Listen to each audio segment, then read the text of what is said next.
Paris, un soir d'octobre où le vent portait l'odeur des feuilles mortes et des promesses brisées.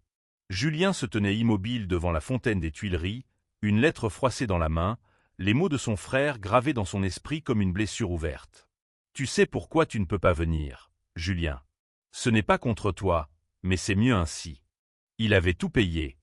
Chaque centime du mariage somptueux de son frère cadet, Adrien, la robe de la mariée, importée d'Italie, le traiteur étoilé, la location du château en Normandie où les invités danseraient sous des lustres de cristal.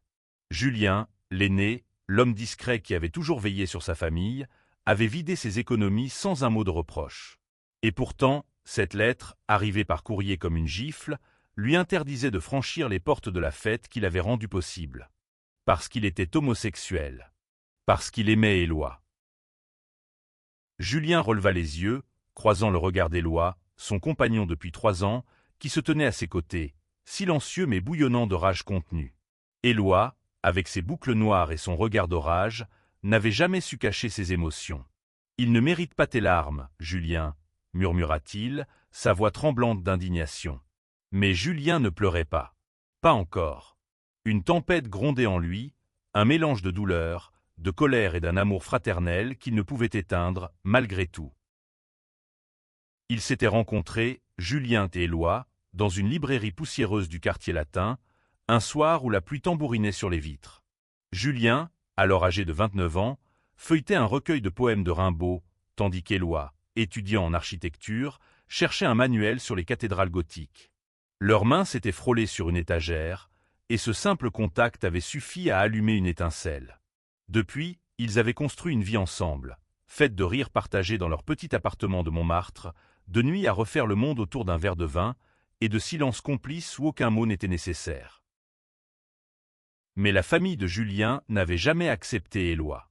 Sa mère, Claire, une femme élégante mais rigide, élevée dans les traditions bourgeoises, voyait leur relation comme une tache sur l'honneur familial. Son père, Michel, un ancien militaire, préférait détourner le regard, comme si ignorer l'existence d'Éloi pouvait la faire disparaître. Et Adrien, le frère cadet que Julien avait toujours protégé, celui pour qui il avait renoncé à tant de rêves pour financer ses études, avait choisi de se taire. Il avait laissé sa fiancée, Sophie, une femme ambitieuse au sourire trop parfait, dicter les règles du mariage. Et Sophie ne voulait pas d'un frère homosexuel à la cérémonie. « Je ne comprends pas, » murmura Julien, la voix rauque, en fixant l'eau scintillante de la fontaine. « J'ai toujours été là pour lui. Toujours. » Éloi serra sa main, ses doigts chauds contrastant avec la fraîcheur de l'automne. « Tu n'as rien à te reprocher. Ce sont eux qui choisissent de t'exclure. » Mais Julien n'était pas prêt à abandonner. Pas encore.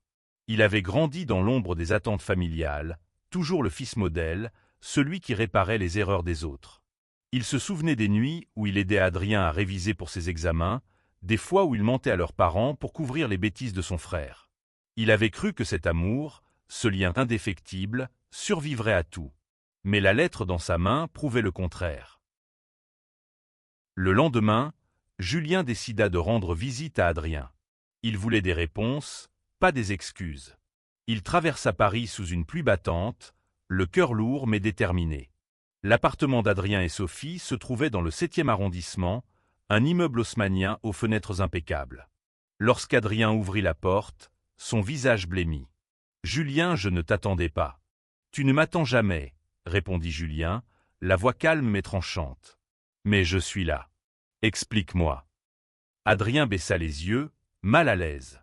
Derrière lui, Sophie apparut, impeccable dans une robe blanche, ses cheveux blonds parfaitement coiffés. « Julien, ce n'est pas le moment, » dit-elle d'un ton sec. « Le mariage est dans 1 semaine. Nous sommes débordés. » Julien ignora Sophie et fixa son frère. « Tu vas vraiment me laisser dehors? Après tout ce que j'ai fait pour toi ?» Adrien ouvrit la bouche, mais aucun son n'en sortit. Sophie, elle, ne se retint pas et écoute. « Julien, ce n'est pas personnel. Mais nos invités, certains ne comprendraient pas. On veut éviter les tensions. » Julien sentit une chaleur monter en lui, une colère qu'il n'avait jamais laissé exploser. « Pas personnel, » répéta-t-il, incrédule. « Tu oses dire ça alors que j'ai payé pour chaque détail de ton mariage. » Sophie croisa les bras, imperturbable. Tu as choisi de donner cet argent. Personne ne t'a forcé. Julien sentit ses poings se serrer, mais il se contint. Il tourna les talons, incapable de supporter une seconde de plus leur hypocrisie. En descendant les escaliers, il entendit Adrien l'appeler faiblement, mais il ne se retourna pas. De retour à Montmartre, Éloi l'attendait, une tasse de thé fumante posée sur la table. « Alors » demanda-t-il doucement. Julien s'effondra sur le canapé, le regard perdu. « Ils ne changeront pas, » murmura-t-il. « Mais moi non plus. » Éloi s'assit à ses côtés, posant une main sur son genou. « On va trouver une solution, Julien. Ensemble. » Ce soir-là, alors que la pluie continuait de tomber sur Paris, Julien prit une décision. Il ne supplierait pas pour une place à la table de ceux qui le rejetaient. Mais il ne resterait pas non plus dans l'ombre. Il allait montrer à sa famille, et surtout à lui-même, que son amour, sa vie, valaient autant que n'importe quel autre. Les jours suivants furent un tourbillon d'émotions contradictoires.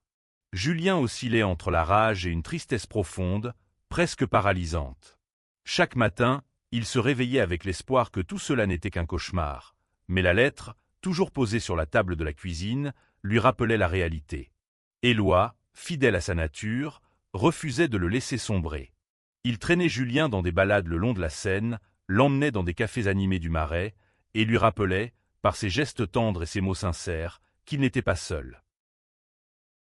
Mais Julien ne pouvait s'empêcher de penser à Adrien. Son frère, celui qu'il avait porté sur ses épaules enfant, celui qu'il avait défendu face aux brimades à l'école, celui pour qui il avait sacrifié tant de choses. Comment Adrien, ce garçon rieur qui lui confiait autrefois ses rêves, avait-il pu se transformer en cet homme silencieux, incapable de tenir tête à sa fiancée? Un soir, alors qu'ils dînaient dans leur petit appartement, Éloi brisa le silence. « Julien, tu ne peux pas continuer à te torturer comme ça. Tu dois agir. » Julien releva les yeux de son assiette. « Agir? Et quoi, Éloi? Forcer ma présence à un mariage où personne ne veut de moi ?» Éloi secoua la tête, un sourire en coin. « Non. Montrer au monde qui tu es. Leur prouver qu'ils ont tort de te rejeter. » Il se leva, attrapa son ordinateur portable et tapa rapidement quelque chose. « Regarde ça. » Il tourna l'écran vers Julien. C'était une annonce pour un festival LGBT à Paris, prévu le même week-end que le mariage d'Adrien. Des artistes, des musiciens, des activistes du monde entier y seraient réunis pour célébrer l'amour sous toutes ses formes. Et si, au lieu de te morfondre, tu faisais quelque chose de grand? Demanda Éloi, ses yeux brillants d'excitation. Tu es photographe, Julien. Tes photos racontent des histoires. Pourquoi ne pas exposer ton travail là-bas? Montrer ce que ça signifie d'aimer, malgré tout. Julien hésita. Il était photographe freelance, spécialisé dans les portraits. Ses photos capturaient l'âme des gens, un regard furtif, une main tremblante, un sourire timide. Mais il n'avait jamais osé exposer son travail à une si grande échelle. L'idée d'Éloi était folle, mais elle alluma une étincelle en lui. Peut-être était-ce sa chance de transformer sa douleur en quelque chose de beau. Les jours suivants, Julien plongea dans son travail. Il passa des nuits entières à trier ses photos, celles qu'il avait prises au fil des années. Des couples enlacés dans les rues de Paris, des amis riant sous la pluie, des regards échangés dans des moments d'intimité. Chaque image racontait une histoire d'amour, de résilience, de fierté. Éloi, de son côté, contacta les organisateurs du festival et avec son charme naturel, obtint un stand pour Julien. Mais alors que les préparatifs avançaient, une nouvelle secousse ébranla Julien. Sa mère, Claire, lui envoya un message. « Julien, nous devons parler. Viens à la maison demain. » Le lendemain, Julien se rendit à l'appartement familial, dans le 16e arrondissement. Claire l'accueillit avec une froideur polie, son père, Michel, assis dans un fauteuil, lisant un journal comme s'il voulait éviter toute conversation. « Julien, » commença Claire, « nous savons que tu es blessé. Mais tu dois comprendre notre position. Ce mariage est important pour Adrien. Sophie vient d'une famille conservatrice. Il ne... » Julien l'interrompit, incapable de se retenir. « Il ne quoi, maman? Il ne supporte pas l'idée que je puisse aimer quelqu'un? Que je sois heureux. » Claire pinça les lèvres. Ce n'est pas aussi simple. Tu sais comment sont les gens. Ils parlent. Et toi? Demanda Julien, la voix tremblante. Qu'est-ce que tu penses? Le silence qui suivit fut plus éloquent que n'importe quelle réponse. Michel posa son journal, mais ne dit rien.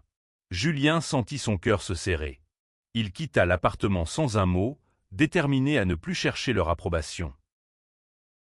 De retour chez lui, il trouva Éloi en train d'accrocher une banderole colorée au-dessus de leur canapé. « Fier d'être nous. »« C'est pour le festival, » dit Éloi avec un clin d'œil. « Et pour toi ?» Julien sourit pour la première fois depuis des jours. Il savait que le chemin serait difficile, mais avec Éloi à ses côtés, il se sentait prêt à affronter le monde. Le festival approchait à grands pas, et l'appartement de Julien et Éloi s'était transformé en atelier improvisé. Des tirages photos s'étalaient sur chaque surface disponible, des cadres empilés contre les murs, et des notes griffonnées jonchaient la table. Julien travaillait sans relâche, choisissant chaque image avec soin. Il voulait que son exposition soit plus qu'une simple collection de photos. Il voulait qu'elle soit un cri, un poème, une déclaration d'amour et de résistance. Éloi, toujours pragmatique, gérait la logistique. Il contactait des imprimeurs, négociait avec les organisateurs du festival, et trouvait même le temps de préparer des repas pour éviter que Julien ne s'épuise. « Tu es mon héros, tu sais ça ?» lui dit Julien un soir, alors qu'il triait des photos sous la lumière tamisée d'une lampe. Éloi haussa les épaules, un sourire malicieux aux lèvres. « Je suis juste le mec qui fait en sorte que tout ça tienne debout. Toi, tu es l'artiste. » Mais au fond de lui, Julien doutait encore. Et si personne ne venait? Et si ces photos ne touchaient personne? Et si, malgré tout, il restait invisible aux yeux de sa famille? Ses pensées le hantaient, surtout la nuit, quand le silence amplifiait ses peurs. Le jour du festival arriva, un samedi lumineux où Paris semblait vibrer d'une énergie particulière. Le parc de la Villette était transformé en un kaléidoscope de couleurs. Des drapeaux arc-en-ciel flottaient dans la brise, des groupes d'amis riaient, des couples dansaient au son d'une musique électro. Julien installa son stand avec l'aide d'Éloi, son cœur battant à tout rompre. Ses photos, encadrées avec soin, racontaient des histoires d'amour universelles. Une femme trans serrant la main de sa partenaire, un homme âgé tenant une photo de son compagnon décédé, deux adolescents partageant un premier baiser timide. Les visiteurs commencèrent à affluer, et bientôt, le stand de Julien attira l'attention. Une jeune femme, Léa, s'arrêta devant une photo d'un couple dansant sous la pluie. « C'est magnifique, » murmura-t-elle. « On dirait qu'ils sont seuls au monde. » Julien sourit, ému. « C'est ce que j'ai voulu capturer. Cet instant où rien d'autre ne compte. » Mais alors que le festival battait son plein, une silhouette familière apparut dans la foule. Adrien. Julien sentit son souffle se couper. Son frère, vêtu d'un costume impeccable, semblait mal à l'aise, presque perdu au milieu de cette célébration de la diversité. Éloi, qui montait la garde près du stand, se raidit, prêt à intervenir. « Julien, » dit Adrien, la voix hésitante. « Je voulais voir ce que tu faisais. » Julien croisa les bras, luttant contre l'envie de lui crier dessus. « Tu es venu voir mon travail, ou tu es juste curieux ?» Adrien baissa les yeux. « Je ne sais pas quoi dire. Je suis désolé. »« Désolé ?» répéta Julien, la voix tremblante de colère. « Tu m'as exclu, Adrien. Tu m'as laissé payer pour ton mariage, et ensuite tu m'as fermé la porte au nez. » Adrien ouvrit la bouche, mais aucun mot ne vint. À cet instant, une voix stridente interrompit la conversation. Sophie, la fiancée d'Adrien, apparut, son visage crispé de mécontentement. « Adrien, qu'est-ce que tu fais ici? On a des invités à recevoir ce soir. » Julien sentit une vague de dégoût l'envahir. « Bien sûr, » dit-il, sarcastique. « Le mariage parfait ne peut pas attendre. » Sophie le fusilla du regard. « Tu ne comprends pas, Julien. Ce n'est pas contre toi. C'est juste compliqué. » Éloi, qui n'avait pas dit un mot jusqu'à présent, s'avança. « Compliqué? Non, c'est simple. Vous rejetez Julien parce que vous avez honte de qui il est. » La foule autour d'eux commença à se taire, attirée par l'attention. Adrien, rouge de honte, murmura « Julien, je ne voulais pas que ça se passe comme ça. » Mais Julien secoua la tête. Tu as fait un choix, Adrien. Maintenant, assume-le. Sophie tira Adrien par le bras, et ils disparurent dans la foule. Julien resta figé, le cœur battant, tandis qu'Éloi passait un bras autour de ses épaules. « Tu as été incroyable », murmura-t-il. Julien ne répondit pas, mais pour la première fois, il sentit une lueur d'espoir. Il n'avait pas besoin de l'approbation de sa famille. Il avait Éloi. Il avait son article. Et il avait ce festival où des centaines de personnes voyaient, enfin, qui il était vraiment.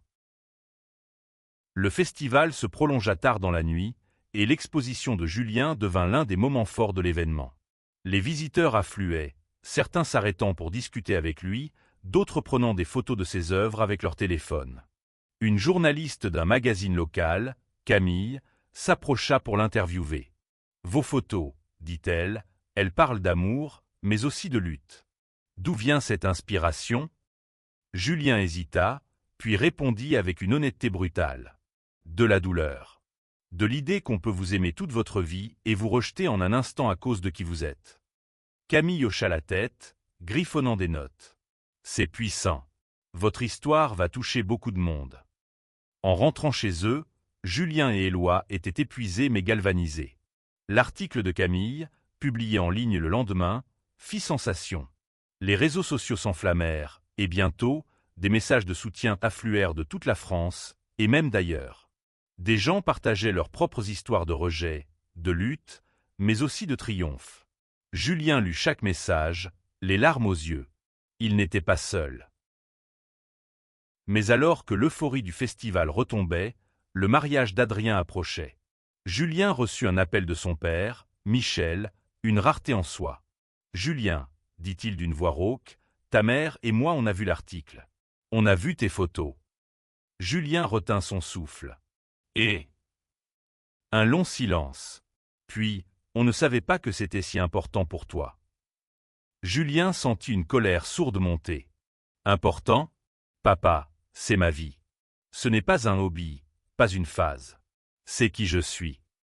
Michel soupira. Je ne suis pas doué pour ces choses-là. Mais on pourrait parler. Après le mariage. Julien raccrocha, le cœur lourd. Une promesse de discussion n'effaçait pas des années de silence. Mais c'était un début, peut-être. Le jour du mariage arriva. Julien et Éloi décidèrent de ne pas rester à Paris. Ils prirent un train pour la Côte d'Azur, loin des fastes du château normand où Adrien et Sophie échangeaient leurs vœux. Assis sur une plage de Nice, les vagues léchant leurs pieds, Julien confia à Éloi : « Je ne regrette pas d'avoir payé pour ce mariage. » Pas vraiment. C'était pour Adrien. Mais je ne peux plus vivre pour eux. Éloi passa un bras autour de ses épaules. Alors vis pour toi, Julien. Et pour nous.